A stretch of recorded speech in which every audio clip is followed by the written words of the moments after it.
싸게 팔지 마세요. 그런 부분에서는 우리 집사는 굉장히 밸류가 있어요. 늦게 결혼했잖아요, 제가. 근데 그것을 알고 밸류를 지켰더라고요. 이것도 농담이에요. 자, 어쨌든 우리 크리스천들의 밸류는 대단한 거예요. 그 밸류로 자기를 볼 때 우리는 하나님의 부르심, 뭐라고 그래요? 지금 에레미야가 두려웠던 건 뭐예요? 내가 너를 통해서 열국을 변화시키겠다는 비전 아니에요. 그죠? 그러니까 자기는 어린애고 도저히 가능성이 없는, 근데 하나님의 눈으로 보라는 거예요, 여러분. 여러분들이 예언받은 거, 성경을 통해서 받은 비전들, 예? 여러분의 약속들이 여러분의 눈으로 보면 불가능해요. 그죠? 나는 못하는데요. 나는 그는 뭐야? 하나님을 싫어해요.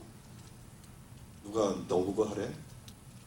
나하고 같이 하자는 거지. 그죠? 그 밸류, 하나님의 눈으로 보는 거예요. 그러면 이루어집니다. 에레미야가 그렇게 살잖아요.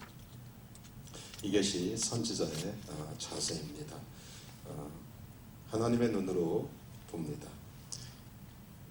두 번째, 하나님의 선지자는 선지자직의 주인은 하나님입니다. 7절 같이 읽을까요? 시작. 여호와께서 내게 이르시되 너는 아이라 하지 말고 내가 너를 누구에게 보내든지 너는 가며 내가 내게 무엇을 명하는지 너는 말할지어다. 뭐예요? 선지자는 종입니다. 선지자가 자기가 만들어서 예언하면 다 가짜입니다. 무슨 말이에요? 하나님의 말씀을 대언하는 거예요, 선지자는. 그게 예언이에요. 내가 어제도 예언했으니까 오늘 아니에요. 그래서 선지자는 뭐예요? 예언보다 더 중요한 게 삶이에요. 그래서 열매가 나오는 거예요. 은사보다 더 중요한 게 삶입니다. 여러분, 은사가 깊다고 해서 그 사람을 하나님이 축복하지 않아요. 절대. 하나님이 그에게 상급 주지 않아요. 성경은 그런 얘기 하나도 없어요. 많은 사람이 비전이 크고 수많은 일을 이뤘다고 그 사람이 더 큰 사람이라고 성경은 절대 얘기하지 않아요. 잊지 마십시오.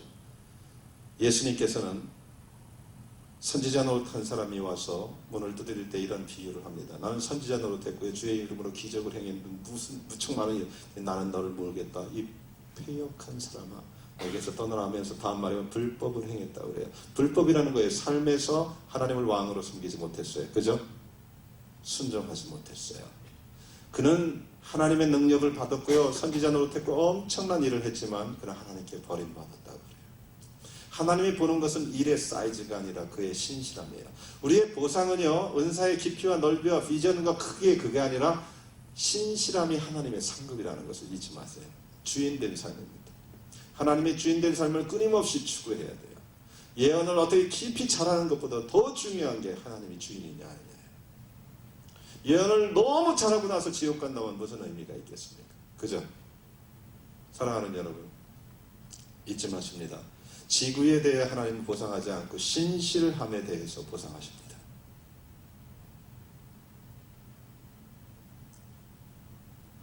하나님 앞에 삶이 신실해지는 사람들은 사실 예언이 더 깊어집니다. 계시가.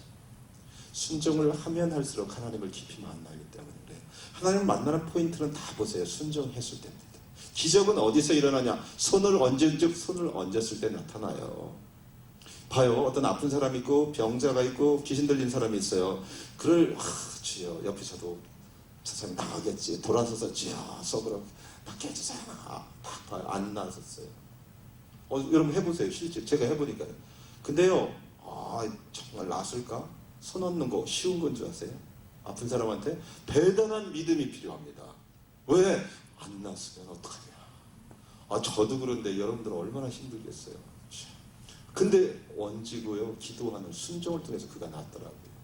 내가 갑자기 능력이 있는 게 아니라요, 순종할 때 하나님이 거기서 역사를 하세요. 약속을 지키세요. 말씀을 순종할 때 여러분은 하나님의 약속을 취하게 됩니다. 이것을 기적이라고 하죠. 기적이 아니라 하나님을 경험하는 겁니다. 잊지 마세요. 많은 사람이 축복받고 싶어하고 기적받고 싶어하지만 순종이 없이는 절대 그런 것을 경험하기가 어려워요. 그 사람 정말 평생 기적 한두 번 경험하고 끝나요. 근데 어떤 사람은 기적이 상식이 돼요. 그죠? 어떤 교회는 기적이 상식입니다. 그 이유가 뭐예요? 믿음으로 말씀을 순종했으니까 그래요. 그때마다 계속해서 기적은 일어납니다. 왜? 기적이 아니라 그것은 하나님의 일이에요. 기적이 왜 기적이에요? 너무 흔하지 않으니까 기적 아닙니까? 근데 어떤 교회는 그건 기적이 아니야. 그냥 병 낫는 건. 그건 그냥 축복받는 건 그 기적도 아니야. 왜? 그대로 해니까 그건 하나님 약속이니까 취하니까. 저는 우리 교회가 이렇게 되자고 계속 설교하잖아요. 기적이 상식이 돼야 돼요. 이거 1년에 우리 교회 병자가 한 명 나섰어. 얼마나 기적이야. 이거 참 이상한 교회예요. 우리는 맨날 나서 그 뭐 어려운 거 있냐? 야, 우리는 금식해서 하나님 음성 들었어. 그 웃기는 거예요. 우리는 금식 안 해도 매일 들어. 야, 내가 참 어둠 가운데 있었다가 6개월 동안 내가 새벽기도 나와갖고 인도받았냐. 우리는 매일 인도받아. 이래야 된다니까요. 그것은 뭐 말씀, 하나님의 기준을, 하나님의 주님을 주님으로 섬길 때 나타나요.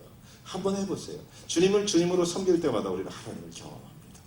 그래서 제가 제일 안타까운 것이, 많은 사람들이 제일 큰 싸움이 뭐냐면 믿음의 싸움이라고 그러잖아요. 믿음의 선한 싸움을 싸우라. 영적 싸움은 다 하나예요. 믿음의 싸움이 기준이에요. 딴 게 영적, 귀신 물어가라. 그거보다 더 큰 게 믿음의 싸움이에요. 귀신은 뭐예요? 믿음을 못 지키게 해서 축복을 못 받게 하는 거잖아요. 훔치고, 그죠? 훔치는 거 아니에요. 근데 믿음이 뭐냐? 내 계산과 세상의 방법으로는 안 맞는 거야. 틀리는 거야. 이러면 손해야. 근데 믿음은 뭐였어? 주님을 왕으로 모시고 이해가 안 돼도 순종했어요. 그곳에서 하나님이 책임을 지세요. 봐요. 잊지 마세요. 하나님은 하나님이십니다. 변하지 않았어요. 근데 우리가 하시고자 하는 일을 하나님 뺏지 않았어요. 많은 사람의 오해예요. 기도했는데 왜 하나님 안 이루어 주십니까? 당연하죠. 하나님은 이루어 주실 수가 없어요. 많은 사람이 그것이 어디서 해답을 내요? 창세기에서 에덴 동산에서 찾으면 돼요. 젊은 친구들 머리 똑똑하기만 하고 와서 질문해요. 하나님이 참 안 좋대. 왜? 아담과 하와가 선악과 먹을 때 뜯으러 패설해도 못 먹게 했으면 이런 일이 없잖아. 그렇게 했으면 아담과 하와를 하나님의 자녀, 인격적으로 하나님이 창조하신 거예요. 동물이잖아요. 그죠? 순종은 밸류가 있다고 그랬잖아요. 제가 그러죠. 순종은요, 사람들이 유교적인 사고로 받아들여서요, 힘에 의해서 눌리는 거라는 생각이 우리 안에 너무 강해요. 그죠? 우리는 아버지, 독재자에 의해서 눌림을 받았기 때문에 순종이라는 단어는 그냥 거부감이 있는 거야. 근데 실제 하나님의 순종은 뭐예요? 밸류가 있어요. 순종에는 밸류가 있습니다. 순종은 우리를 너무 사랑하시기 때문에 하는 거예요. 우리가 선택하라는 거예요. 신명기 28장이죠. 화와 복이 내 앞에 있으니 내가 선택하라. 하나님 우리를 강제로 인도하지 않으세요. 가슴이 아프지만 우리가 우리의 자녀에게 함부로 안듯이 그렇지만 부모는 가슴 아파하잖아요. 네가 이것을 선택하면 정말 좋을 텐데 근데 저것을 제가 선택해도 어떻게 못하잖아요. 그죠? 그래서 하나님이 에덴 동산의 선악과가 그거잖아요. 먹으면 죽여버릴 거야 이랬어요. 그죠? 또 헷갈리죠. 먹으면 죽을 거야 이랬어요. 먹으면 네가 선택한 것의 열매를 네가 먹어 이 얘기예요. 하나님을 손 안 대요. 가슴이 아플 뿐이에요. 여러분 잊지 마세요. 순종은 밸류가 있는 거고요. 순종은 믿음이 있을 때 하는 거예요. 믿음의 표현이 순종입니다. 그런 사람은요, 계속해서 생명과를 먹어요. 하나님의 역사를 본다는 거예요. 계속 살아나요. 하나님의 놀라운 크심과 위대하심을 경험해요. 선지자의 직능보다 더 중요한 게 크리스천들은 뭐예요? 순종을 통해서 예언을 통해서 하나님의 인도함을 받는다는 성경에 그래요. 그죠? 예언을 통해서 하나님의 자녀들은 인도함을 받는다 그랬어요. 그죠? 그런 성경 갖고 있는 사람은 이상한 성경이에요. 하나님의 영으로 인도함을 받는 거예요. 하나님의 영은 뭐예요? 하나님을 주인으로 섬기게 만드세요. 그죠? 예수가 구세주와 주님으로 우리를 이끌잖아요. 그때 하나님의 자녀의 하나님의 특권을 누리게 되는 겁니다. 사랑하는 여러분 잊지 마십시오. 순종할 때 하나님은 우리를 친히 보호하십니다. 하나님의 보호하심은요, 보호해주고 싶어도요 못할 때가 있어요. 그래서 신명기 30장에는 거예요. 화와 복이 내 앞에 있다. 내가 너를 저주하려고 하는 게 아니라 네가 선택하는 거다. 그 보호가요, 하나님의 말씀을 순종할 때 와요. 8절이에요. 우리 8절 같이 읽을까요? 시작. 너는 그들이 나를 두려워 말라. 내가 너와 함께하여 너를 구원하리라. 나 여호와의 말이라 하시고 뭐예요? 하나님을 순종하면 하나님이 함께해서 구원하신다는 거예요. 그래서 두려워하지 말라 그러는 거예요. 하나님이 친히 보호하시면요, 예수가 왕 되실 때 일어나는 사건입니다. 집 나간 자식을 부모가 지킬 수는 없어요. 무슨 의미인지 아세요? 가슴 아프죠. 하지만 자식을 때려서라도 가둘 수는 없잖아요.